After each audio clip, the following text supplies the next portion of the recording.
আসসালামু আলাইকুম dear students. বদ্বীপ পরিকল্পনা 2100 বাংলাদেশ ডেল্টা প্ল্যান 2100 সংক্ষেপে বিডিপি 2100।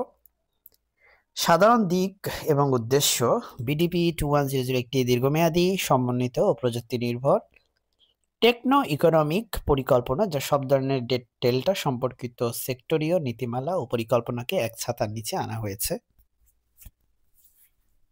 এই পরিকল্পনা সরকার কর্তৃক 2018 সালের 4 সেপ্টেম্বর জাতীয় অর্থনৈতিক পরিষদের সম্মতিক্রমে অনুমোদিত হয়।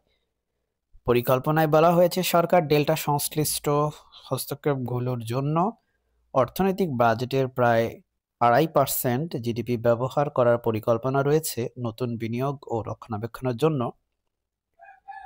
পিডিবি 2100 এর উদ্দেশ্যগুলোর মধ্যে রয়েছে চরম দারিদ্র্য নির্মূল করা, এক্সট্রিম পভার্টি এলিমিনেশন, 2030 সালের মধ্যে উচ্চ মধ্যম আয়ের দেশ হিসেবে উন্নত হওয়া এবং 2041 সালে উন্নত দেশ পর্যায়ে পৌঁছানো।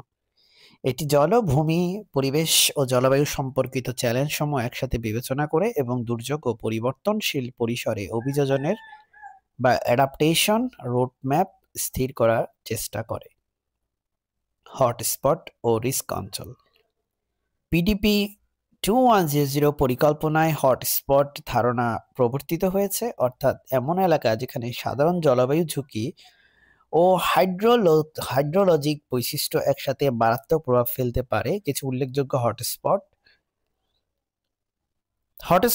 চ্যালেঞ্জ ও ঝুঁকি পরিকল্পনায় দেওয়া নির্দেশনা: বরেন্দ্র ও শুষ্ক অঞ্চল এলাকা, পানি অভাব, ভূগর্ভস্থ জলের স্তর কমে যাওয়া, খরা, পুনর্ব্যবহারযোগ্য পানি, দক্ষ সেচ প্রযুক্তি, গ্রাউন্ড ওয়াটার সংরক্ষণ ইত্যাদি। পাহাড়ি ও চট্টগ্রাম অঞ্চলের অংশ, পাহাড়ি বন্যা, ভূমিধস, বন ধ্বংসায়ন, ভূমি সংরক্ষণ, মেঘবর্ষণ ব্যবস্থাপনা।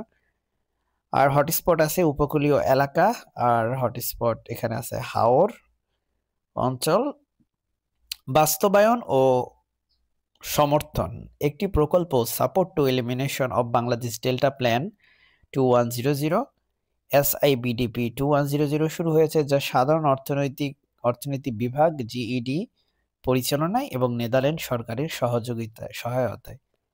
এই প্রকল্পটি শুরু হয় 2018 সালের অক্টোবর থেকে এবং এর মেয়াদ ছিল ডিসেম্বর 2024 পর্যন্ত। বাস্তবায়নের সক্ষমতা বৃদ্ধির জন্য প্রাতিষ্ঠানিক সংস্কার, শক্তি উন্নয়ন, গভর্নেন্স ও নীতি সমন্বয় ইত্যাদির উপর জোর দেওয়া হয়েছে। বিশ্বের বিভিন্ন উন্নয়ন ব্যাংক ও সংস্থা এই পরিকল্পনার সঙ্গে অংশীদারিত্ব নিচ্ছে। উদাহরণস্বরূপ ওয়ার্ল্ড ব্যাংক বিডিপি 2100 সমর্থন করছে এবং বলছে এটি বাস্তবায়িত হলে গরিব মানুষদের জন্য সুযোগ তৈরি করবে ও দারিদ্র্য কমাতেও সহায়ক হবে। চ্যালেঞ্জ ও সমালোচনা: যদিও পরিকল্পনাটি অনেক দিক থেকে সুদৃঢ় ধারণা, তবুও কিছু ঝুঁকি ও সমালোচনা রয়েছে। 1. ব্যাপক বাজেট ও অর্থায়ন নিশ্চিতকরণ, প্রাতিষ্ঠানিক অযোগ্যতা ও সমন্বয়হীনতা, প্রাকৃতিক পরিবেশগত প্রক্রিয়ার বিঘ্ন, জলবায়ু অনিশ্চয়তা ও পরিবর্তন, মানবিক ও সামাজিক প্রভাব। এরপরে সাম্প্রতিক অগ্রগতি ও বর্তমান অবস্থা।